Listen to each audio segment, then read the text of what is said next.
नमस्कार, उत्तराखंड एक्सप्रेस देख रहे हैं आप। मैं हूं शीनम शर्मा। उत्तराखंड के पहाड़ी इलाकों में तेज बारिश जारी है। कुमाऊं के सभी जिलों में बारिश का ज्यादा प्रभाव है, जबकि गढ़वाल में भी चमोली, पौड़ी, रुद्रप्रयाग, उत्तरकाशी में बारिश जारी है। अब मौसम विभाग ने आज के लिए भी अलर्ट जारी किया है। देहरादून में मौसम विज्ञान केंद्र की तरफ से कुमाऊं के सभी जिलों में बारिश का रेड अलर्ट जारी किया गया। नैनीताल, अल्मोड़ा, बागेश्वर, पिथौरागढ़ और चंपावत में भारी से भारी बारिश हो सकती है। कुमाऊं के सभी जिलों के साथ ही पौड़ी में भी आज स्कूल कॉलेज बंद कर दिए गए हैं। वहीं गढ़वाल के कई इलाकों में ऑरेंज अलर्ट जारी किया गया। रुद्रप्रयाग और पौड़ी में बारिश ज्यादा होने की संभावना है, जबकि देहरादून में भी बारिश के लिए ऑरेंज अलर्ट जारी किया गया।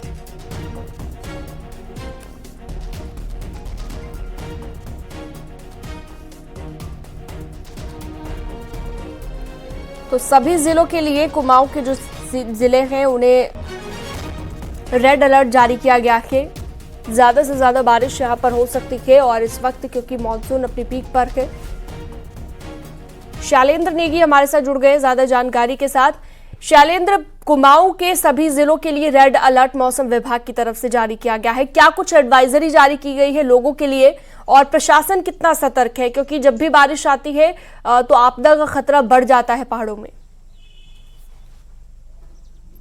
देखिए, जरूर कुमाऊं के सभी 6 के 6 जिलों के लिए रेड अलर्ट जारी किया गया है, लेकिन रेड अलर्ट से ज्यादा मैं अभी आपको तस्वीरें दिखाऊं कि किस तरीके की तस्वीरें। मैं इस समय हल्द्वानी में खड़ा हूं और हल्द्वानी से जो हिमालय की जो शिवालिक रेंज है वो बेहद साफ दिखाई देती है। और आप देखिए किस तरीके के बादल इस समय इस पूरी की पूरी शिवालिक रेंज में छाए हुए हैं। और ये तो केवल निचले पहाड़ हैं हिमालय के। इसके अलावा जब हम दूरस्थ अगर पिथौरागढ़ की बात करें, सीमांत इलाके में चंपावत, अल्मोड़ा, बागेश्वर, सब जगह झमाझम बारिश इस समय हो रही है। विशेष तौर पर अल्मोड़ा और बागेश्वर से खबर आ रही है कि वहां बहुत अच्छी बारिश हो रही है और बागेश्वर से कई सारी रोडों के बंद होने की सूचना है। तो मौसम विभाग ने यह अनुमान लगाया है कि इन इलाकों में जबरदस्त बारिश हो सकती है। और अभी थोड़ी देर पहले लगभग 10 मिनट पहले ही एक अलर्ट जारी किया गया है, जिसमें मौसम विभाग की तरफ से बताया गया है कि कुमाऊं के कुछ जिलों में, जिसमें अल्मोड़ा, बागेश्वर और चंपावत और नैनीताल, यहां के लिए विशेष तौर पर अगले 3 घंटे में कहीं पर बहुत जबरदस्त बारिश हो सकती है। यानी आइसोलेटेड प्लेसेस में कहीं पर भी जबरदस्त बारिश हो सकती है। इसलिए यहां पर हाई अलर्ट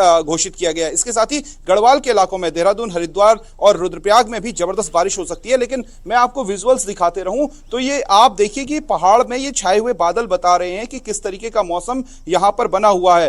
पूरी जो मशीनरी है आपदा प्रबंधन से जुड़ी हुई, उसको हाई अलर्ट पर रखा गया है।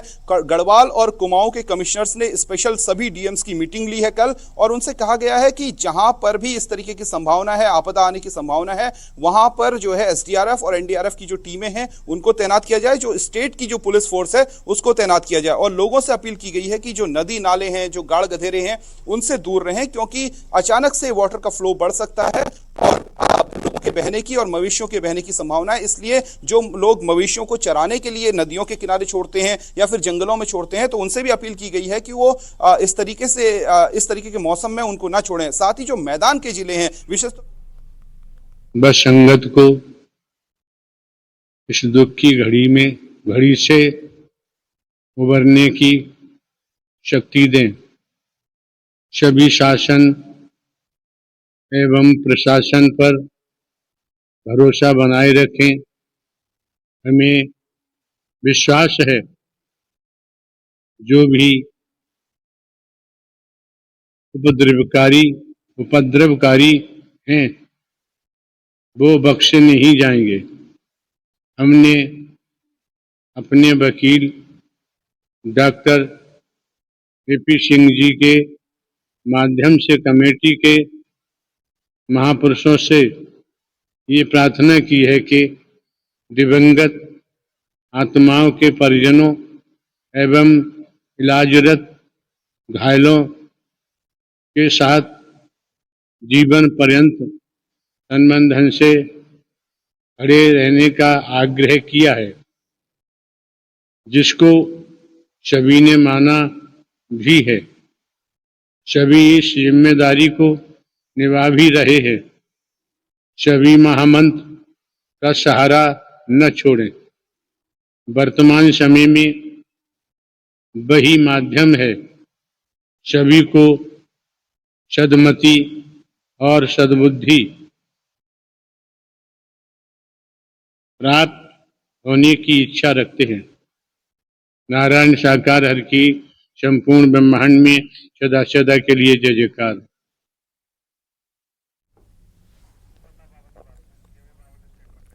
तो अभी अभी आपने सुना कि हादसे के बाद पहली बार कैमरे पर आया कि बाबा, जिसे भोले बाबा के नाम से कहा जाता था, और अब उसने आकर ये स्टेटमेंट दी है। पहली बार ये स्टेटमेंट इस हादसे के बाद बाबा की सामने आई।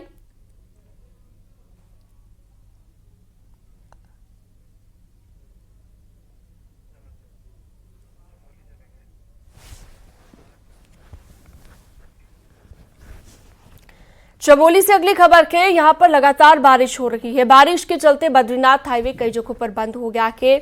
भनीर, पानी, पीपलकोटी, छिनका के साथ कंचनजंगा, पागल नाला, हेलंग के पास हाईवे बंद है। पहाड़ी से भारी मलबा आने से हाईवे बंद हो गया है। वहीं प्रशासन की टीम सभी जगहों पर हाईवे को खोलने में जुटी है, लेकिन लगातार हो रही बारिश की वजह से हाईवे को खोलने में खासी दिक्कतों का सामना करना पड़ रहा है।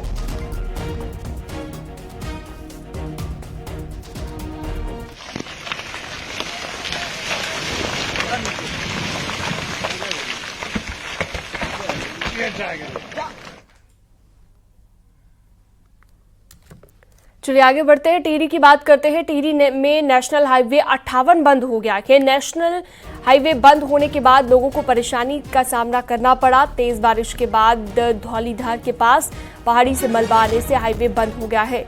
इसके साथ ही बारिश की वजह से जिले में 12 ग्रामीण सड़कें भी बंद हो गई हैं, जिन्हें खोलने में प्रशासन की टीम जुटी हुई है।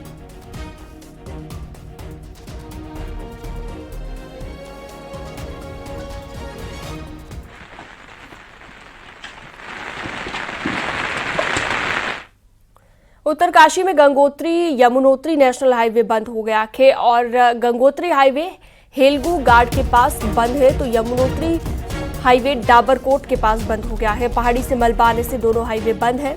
चारधाम यात्री फंसे हुए हैं और प्रशासन की टीम हाईवे खोलने में जुटी हुई है।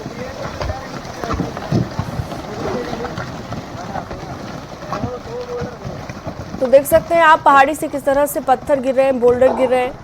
मलबा नीचे आने की वजह से मार्ग बाधित हो गया है। नेशनल हाईवे ये आप देख रहे हैं जो बाधित हो गया है और रास्ते के दोनों तरफ चारधाम यात्री फंसे हुए हैं।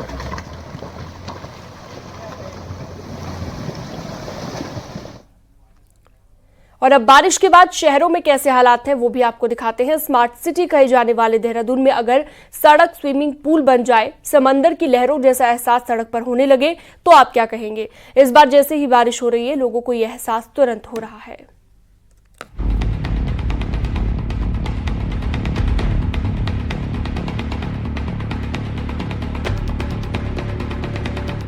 देहरादून में मानसून की बारिश ने सिस्टम की धज्जियां उड़ा कर रख दी हैं। जिस देहरादून को स्मार्ट सिटी बनाने के बड़े बड़े दावे होते थे, वहां करोड़ों का बजट पानी की तरह बहाने वाले अफसरों और मंत्रियों को ये गंदा पानी जरूर देखना चाहिए। जहां नाली बनाने, शहर को खूबसूरत दिखाने के दावे तो हुए, पर बरसात में जब पानी गली और नाली से निकलकर सड़क पर बहने लगा तो कुछ देर के लिए स्विमिंग पूल और समंदर की लहरों का एहसास होने लगा।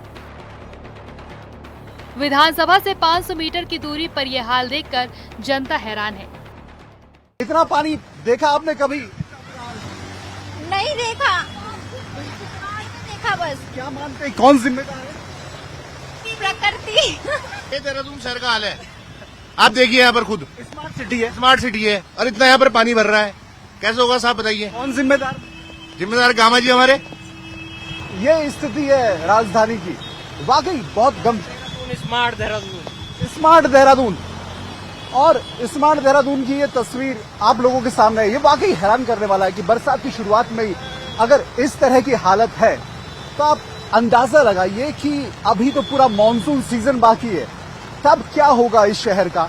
और जो करोड़ रुपए यहाँ लगाया गया है, जो यहाँ बहाया गया है, क्या वो सिर्फ इस पानी के लिए यहाँ पर लगाया गया और इस हालात के लिए लगाया गया? राजपुर के बीजेपी विधायक खजान दास ने इस बात की आशंका पहले ही जता दी थी कि बरसात में पता चलेगा नालियों का पानी सड़कों पर बहेगा। इन मजबूर लोगों को देखकर आप खुद समझ सकते हैं कि होनहार अफसरों ने कितना अच्छा काम किया है। बरसात में शहर के हालात इतने खराब हैं कि अब बच्चे भी मजाक बनाने लगे हैं और स्विमिंग पूल की ख्वाहिश इस गंदे पानी में ही पूरी कर रहे हैं। और ये इन बच्चों को देखिए, ये यहाँ पर पूरे मजे ले रहे। क्या लग रहा है? बहुत अच्छा लग रहा है गाइस।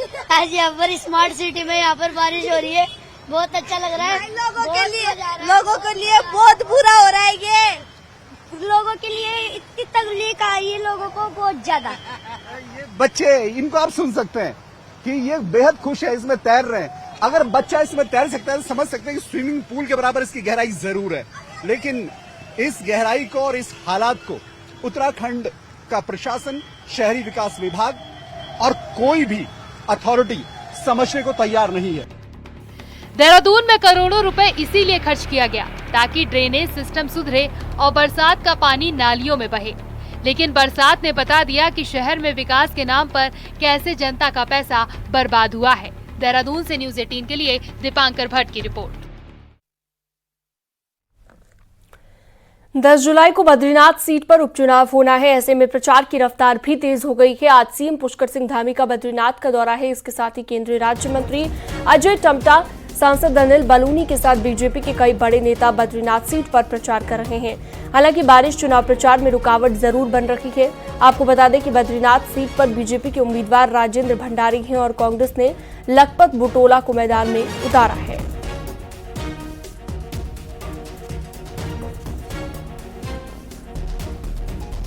तो बद्रीनाथ उपचुनाव का प्रचार तेज हो गया है। चमोली से नितिन सेमवाल हमारे साथ जुड़ गए हैं। नितिन, लगातार अब जो स्टार प्रचारक है वो प्रचार करने में जुटे हुए हैं। आज कहां पर प्रचार रहने वाला है और ज्यादा जानकारी दीजिए। जी, अगर हम प्रचार प्रसार की बात करें तो उससे पहले हमारे जो दर्शक हैं चमोली जनपद के, उनको एक जानकारी दे दें कि प्रशासन ने अभी और अब जो बच्चे अभी सुबह सुबह स्कूल जा रहे थे, अब वो अपने घरों को लौटने लगे हैं क्योंकि मौसम बहुत ज्यादा यहाँ पे खराब हो चुका है। अगर प्रचार की बात करें तो आज मौसम दिन भर इसी तरीके का रहना है और जो स्टार प्रचारक इस समय आए हुए हैं क्षेत्र में, चाहे हम गढ़वाल सांसद अनिल बलूनी की बात कर लें या केंद्रीय मंत्री अजय टम्टा की बात कर लें, मसूरी विधायक गणेश जोशी भी यहाँ पे मौजूद हैं। लेकिन जिस तरीके के मौसम के हालात हैं, आप मौसम से सीधे तस्वीरें भी देखिए किस तरीके से लगातार कल देर रात से यहाँ पे बारिश का जो दौर है वो लगातार जारी है, जिसकी वजह से नितिन, जिस तरह से मुख्यमंत्री का आज बद्रीनाथ का दौरा भी है, कब तक मुख्यमंत्री पहुंच सकते हैं, इसे लेकर भी जानकारी दीजिएगा। जी, अगर बात करें तो मुख्यमंत्री पुष्कर सिंह धामी को दोपहर के बाद जोशीमठ पहुंचना है और जहां पर वे जनसभाएं करेंगे और जनसभाएं कल के लिए रखी गई हैं। लेकिन फिलहाल अभी मौसम जिस तरीके से खराब है तो उनका केवल एक प्रस्तावित दौरा ही यहाँ पे निर्धारित किया गया है कि वो यहाँ पे पहुंच सकते हैं। अभी इतनी पुख्ता जानकारी नहीं आई है कि मुख्यमंत्री पुष्कर सिंह धामी यहाँ पे पहुंच पाएंगे क्योंकि लगातार मौसम खराब है और मौसम की वजह से जो प्रचारक हैं वो भी अपने ही कहेंगे कि अपने ही कमरों में अभी कैद हैं। लेकिन जैसे मौसम खुलेगा तो सभी चीजें एक बार फिर से लगेगा कि धरातल पर प्रचार प्रसार भी शुरू हो जाएगा। जी बिल्कुल, तो तेज बारिश हो रही है वहां पर, जैसा कि तस्वीरों में भी दिख रहा है। नितिन, बहुत शुक्रिया विस्तार से जानकारी देने के लिए। आगे बढ़ते हैं। हरिद्वार की मंगलौर सीट पर हो रहे उपचुनाव में बीजेपी ने पूरी ताकत झोंक दी है। शुक्रवार को मुख्यमंत्री पुष्कर धामी और केंद्रीय मंत्री जयंत चौधरी ने किसान मजदूर संकल्प रैली को संबोधित किया है। उन्होंने बीजेपी प्रत्याशी करतार सिंह भड़ाना के लिए वोट मांगे। सीएम धामी ने कहा कि बीजेपी ने 2022 में सरकार का मिथक तोड़ा और अब इस बार मंगलौर का भी मिथक तोड़ेंगे। सीएम धामी ने ऐलान किया कि लिबर खेड़ी में पुल के निर्माण के साथ ही अन्य विकास कार्य भी किए जाएंगे। वहीं केंद्रीय मंत्री जयंत चौधरी ने कहा कि राज्य के साथ साथ केंद्र सरकार भी मंगलौर में विकास कार्यों की झड़ी लगाएगी। 10 जुलाई को उपचुनाव के लिए वोटिंग होनी है।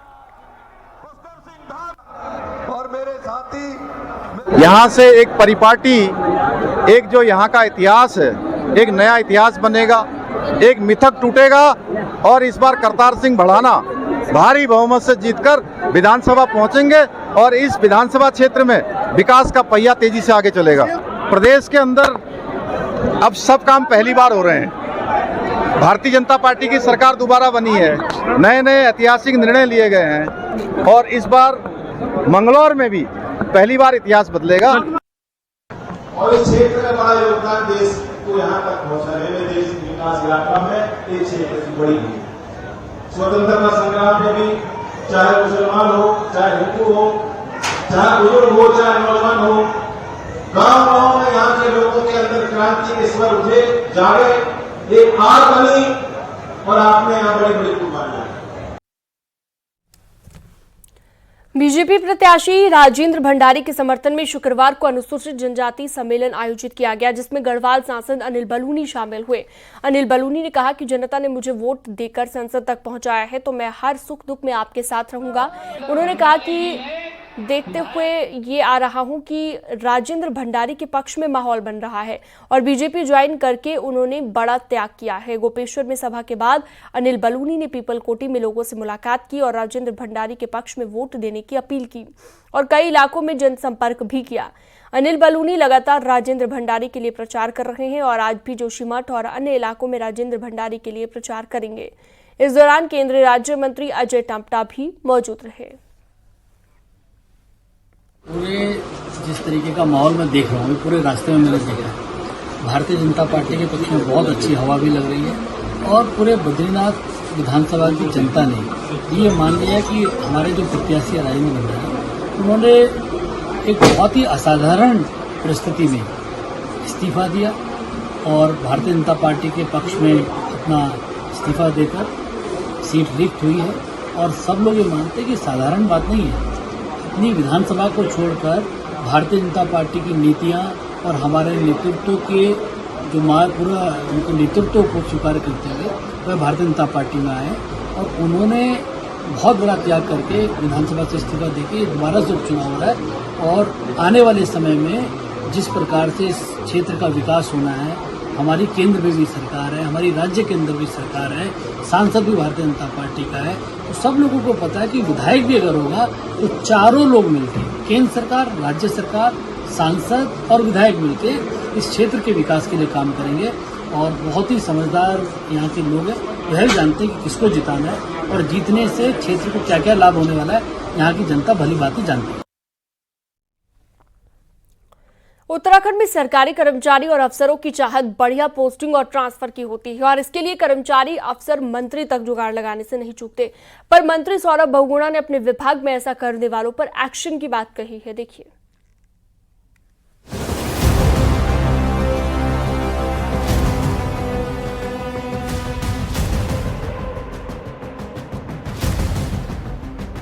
एक तो सरकारी नौकरी और ऊपर से शहर में पोस्टिंग, ये उत्तराखंड में फैशन बन चुका है। हर साल ट्रांसफर सीजन में कई अफसर और कर्मचारी मंत्रियों तक पहुंच जाते हैं, लेकिन मंत्री सौरभ बहुगुणा अफसर कर्मचारियों के इस व्यवहार को सही नहीं मानते। सौरभ बहुगुणा के मुताबिक ट्रांसफर पोस्टिंग के लिए सीधे मंत्री के घर आना ठीक नहीं है, इसीलिए अपने विभागों में उन्होंने ऐसा करने वालों पर कार्रवाई की बात कही है। देखिए, मैं इसके एकदम पक्ष में नहीं हूं कि कोई भी अधिकारी या कर्मचारी सीधा मंत्री के घर पे अपना ट्रांसफर पोस्टिंग सीख करे। मैंने अपने दोनों सचिव पुरुषोत्तम जी से और विजय जी से एक लेटर इशू करने के लिए कहा है डायरेक्टर्स को कि अगर कोई भी कर्मचारी मेरे घर पे डायरेक्ट अपनी पोस्टिंग और ट्रांसफर के लिए आएगा तो उसको। मंत्री सौरभ बहुगुणा की बात को बीजेपी विधायक मुन्ना सिंह चौहान ने सही बताया है। उन्होंने कहा कि उत्तर प्रदेश के वक्त से कर्मचारी सेवा नियमावली है, लेकिन अफसर कर्मचारी ही उसे फॉलो नहीं करते। लेकिन विभागाध्यक्ष को भी यदि निजी किसी समस्या को लेकर के मिनिस्टर को मिलना है तो उसे विभागीय सचिव भी परमिशन लेकर के मिलना है। इस बात के ऑर्डर्स उत्तर प्रदेश के जमाने से हैं, लेकिन व्यवहारिकता में ये फॉलो नहीं होता। ट्रांसफर पोस्टिंग के लिए सीधे मंत्री के घर पहुंच जाने को मंत्री सौरभ बहुगुणा ने गलत तरीका बताया है। अब देखना होगा कि क्या सरकार के दूसरे मंत्री भी बदलाव को फॉलो करेंगे। दीपांकर भट्ट, न्यूज़ 18, देहरादून।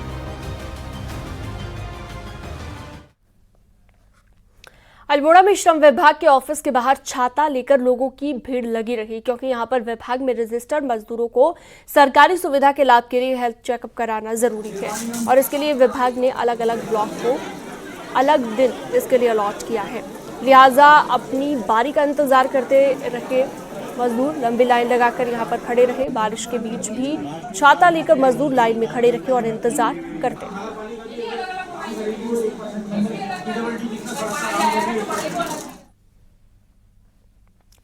चारधाम देवस्थानम बोर्ड का कॉन्सेप्ट फेल होने के बाद अब चारधाम जैसी धार्मिक यात्राओं और मेलों को चलाने के लिए उत्तराखंड पर्यटन एवं धर्मस्व परिषद का गठन किया जा सकता है। अपर मुख्य सचिव की अध्यक्षता में बनाई गई ये कमेटी अपनी रिपोर्ट इसकी प्रबल सिफारिश की गई है। एक रिपोर्ट आपको दिखाते हैं।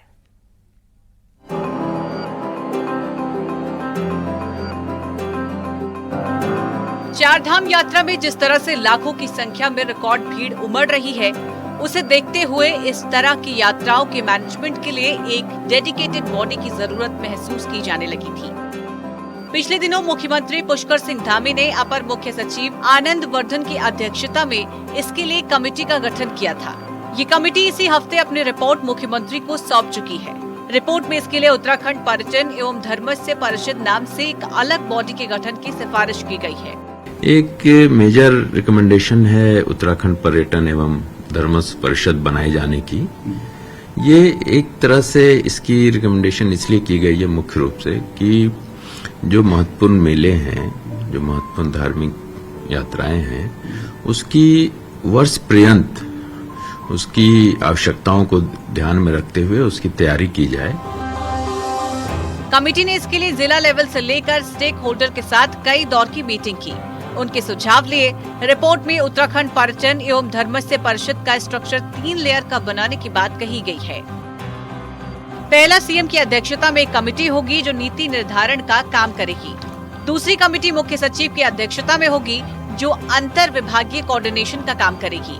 तीसरी गढ़वाल और कुमाऊं मंडल में कमिश्नर की अध्यक्षता में अलग अलग कमेटियां होंगी, जिनके नीचे एक परमानेंट प्रशासनिक बॉडी होगी जिसको मुख्य कार्यकारी अधिकारी हेड करेगा। ये बॉडी यात्राओं मेलों के मैनेजमेंट के लिए सुविधाएं विकसित करने के साथ उनके रखरखाव का जिम्मा संभालेगी। मेन मकसद हमारे प्रदेश का ये होना चाहिए कि जो भी पर्यटक या श्रद्धालु आते हैं वो अच्छे से बिना किसी समस्या के अच्छे से अपना जो भी जिस उद्देश्य से आए हैं वो पूरा करके वापस जाएं। देवस्थानम बोर्ड के फ्लोर के बाद चारधाम यात्रा को लेकर सरकार ये दूसरा बड़ा कदम उठाने जा रही है, लेकिन इसमें देवस्थानम बोर्ड जैसी गलतियां ना हो इसका भी ध्यान रखा जा रहा है। किसी भी फैसले पर पहुंचने से पहले सरकार स्टेक होल्डर से सुझाव ले रही है। फिलहाल कमेटी ने अपनी रिपोर्ट मुख्यमंत्री को सबमिट कर दी है। देहरादून से न्यूज़ 18 के लिए सुनील नवप्रभात की रिपोर्ट।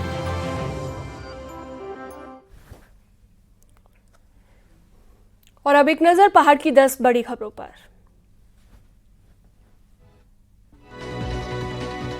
हरिद्वार के नवोदय नगर में लड़की की डूबकर हुई मौत के बाद नाराज लोगों ने रोड पर जाम लगा दिया। उत्तरकाशी के बड़कोट में बारिश के बीच लोगों ने पानी के लिए प्रदर्शन किया। पंपिंग योजना मंजूर होने तक डटे रहने का ऐलान। कैबिनेट मंत्री प्रेमचंद अग्रवाल ने ऋषिकेश में मानसून को लेकर नगर निगम अधिकारियों की बैठक ली। प्रशासन की कार्रवाई के बाद बागेश्वर के भद्रतुंगा में सरयू नदी पर बनी झील से पानी निकासी होने लगी है, जिससे अब खतरा टल गया है। पौड़ी के सतपुली में भारी बारिश के बाद आंतरिक सड़कों पर मलबा आ गया है, साथ ही खेती को भी नुकसान पहुंचा। नैनीताल में बारिश के बीच एक पेड़ सड़क पर गिर गया, जिसके बाद 2 बिजली के खंभे उखड़ गए। पूरे इलाके में बिजली गुल। रामनगर में भी जमकर बारिश हुई है, जिससे धनगढ़ी वाले इलाके में पानी आ गया है। हालांकि ट्रैफिक को इससे ज्यादा दिक्कत नहीं हुई। अल्मोड़ा मेडिकल कॉलेज में स्टाफ की भारी कमी है। जो काम कर रहे हैं उनमें भी ज्यादातर आउटसोर्सिंग के जरिए काम कर रहे हैं। हरिद्वार के लक्सर में लेखपाल से मारपीट के बाद 25 दिनों से कर्मचारी कार्य बहिष्कार पर हैं। तहसील में कई काम अटके हुए। बागेश्वर के भनार गांव में भालू का आतंक बना हुआ है। शाम होते ही लोग घरों में कैद होने को मजबूर।